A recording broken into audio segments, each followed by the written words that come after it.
It's kind of funny, for a long time, people thought human evolution just stopped. Yeah. Like tens of thousands of years ago, it was over, done. Right, like we hit some sort of endpoint. The psychic unity of mankind, that whole idea.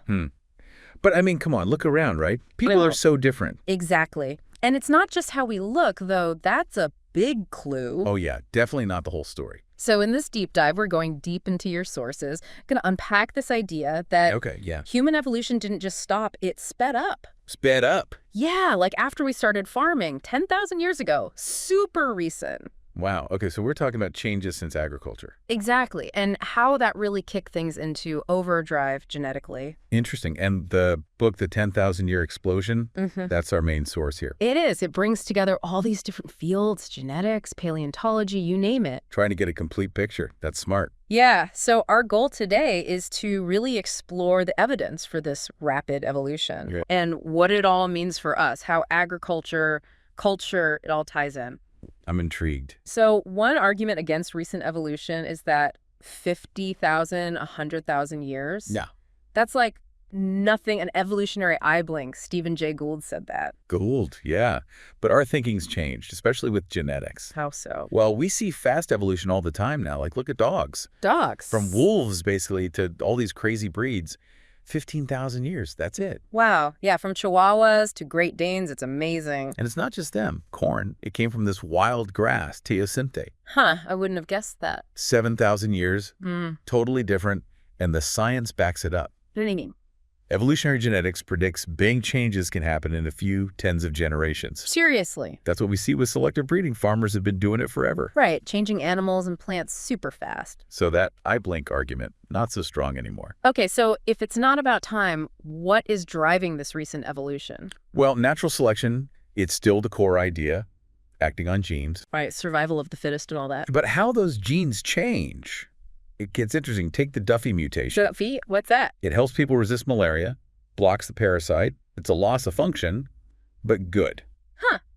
So sometimes losing something helps you survive. Exactly. Context matters. Then you have things like amylase. That's for digesting starch. Starch, like potatoes, bread. Yep. Some folks have extra copies of that gene. Makes sense if your diet's high in starch. So your genes match what you eat. Fascinating. And it might go beyond just food. Think about behavior, like the hawk dove model. What's that one about? Different strategies win in different situations, aggressive or cooperative. I see. Maybe genes nudge us towards one or the other, and some groups got nudged differently. So you're saying our genes might influence how we act. Wow. It's a possibility. Not fully proven, but worth thinking about. Definitely. So when we see genetic differences between, say, ethnic groups, how big a deal is that?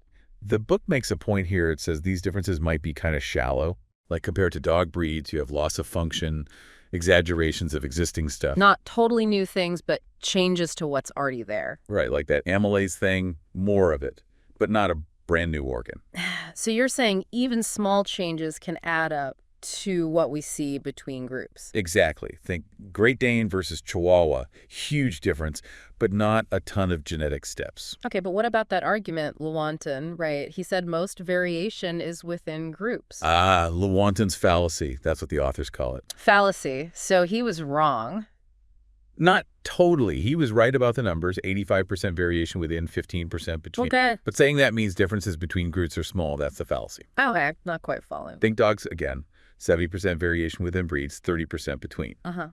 So by his logic, two Great Danes are more different than a Great Dane and a Chihuahua. And that's obviously not true. I get it. The key is those small differences between groups, they're often under strong selection. Strong selection, what does that mean?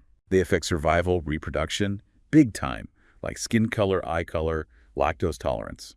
So even if it's a tiny part of our overall DNA, it makes a big difference in the real world. Exactly. And when groups split recently, like Amerindians, Northern Asians, 15,000 years ago, Pretty recent. those differences are even more likely due to strong selection. Something important was happening. It's blowing my mind. So you're saying the humans 40,000 years ago, they were already innovative. Oh, yeah. Compared to earlier hominids, they were doing a lot. But they weren't like us biologically. Not entirely. That's the idea. Then we have this great leap forward around then. Right. Cave paintings, better tools, all that. It's like something unlocked, loosened the leash of biology on culture, the book says that. Leash of biology, huh? That's a good way to put it. Think about it.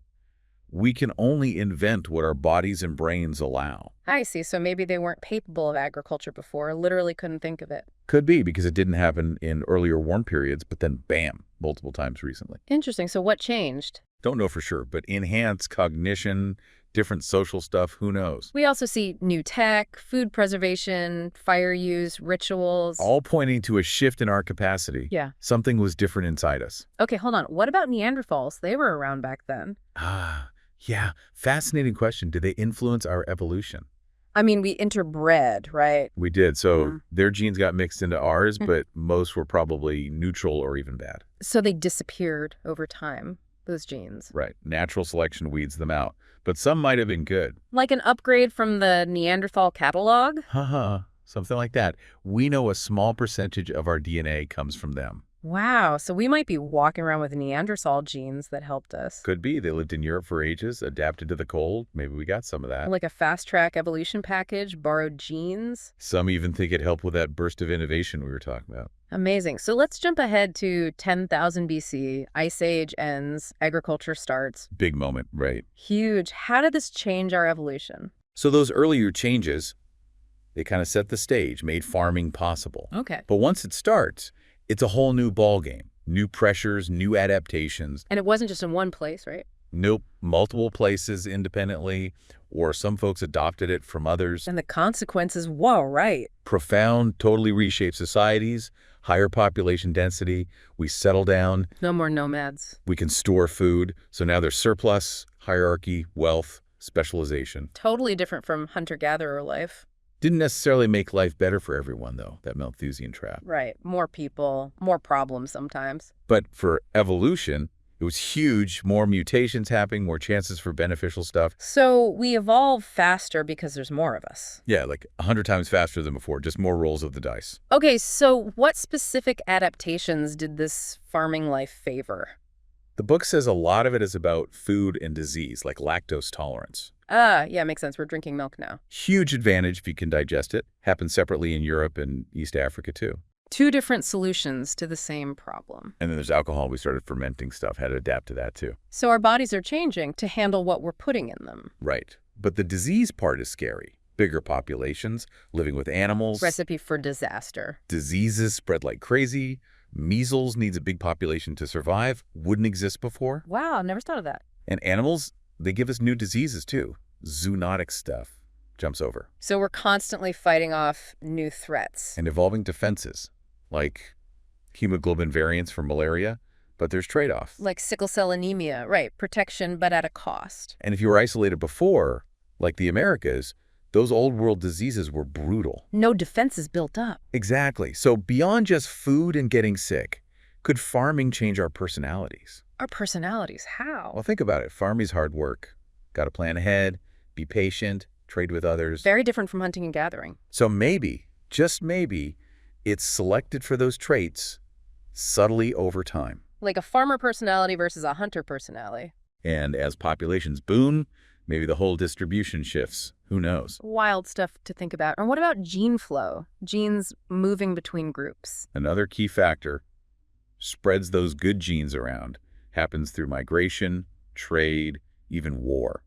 So we're not just stuck with the genes we started with. Nope. Constant mixing, like that beta thalassemia variant, seems to have followed Phoenician traders. Track their routes through the genes, that's cool. But sometimes flow is limited, like lactose tolerance in Africa, evolved there separately. Even though the European version existed. Shows there wasn't much mixing back then, at least for those genes. So the size and structure of populations matter too, right? Absolutely. Bigger populations, more mutations, more good ones, just by chance. Makes sense. And when populations expand rapidly, like Europeans colonizing the Americas. Right, huge population boom. That reshapes genetic diversity. And sometimes it's driven by biology, like disease resistance. So who survives and spreads their genes is influenced by what's going on biologically. Precisely. And the Indo-European expansion, massive event. Some link it to dairying, the lactase gene. So a biological advantage helps them conquer. Fascinating. It's all connected. Okay, so much to unpack here. What are the key takeaways about agriculture and our genes? Well, first, Human evolution hasn't stopped. It's sped up since farming. That's a big one. Second, this has led to all sorts of adaptations in diet, disease resistance, maybe even behavior. Tailored to our new way of life? And lastly, history, culture, they're not just backdrop, they actively shape our evolution. So it's all intertwined, biology, culture, can't separate them. Exactly. It's a dynamic system, always changing. So to leave everyone with something to ponder, what's a final thought?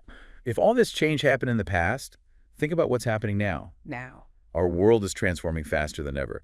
Technology, climate, everything. So what does that mean for our evolution? That's the question. What new adaptations are emerging as we speak? What will our descendants be like? Nobody knows for sure, but it's going to be fascinating to find out. That's for sure. Thanks for the deep dive. My pleasure.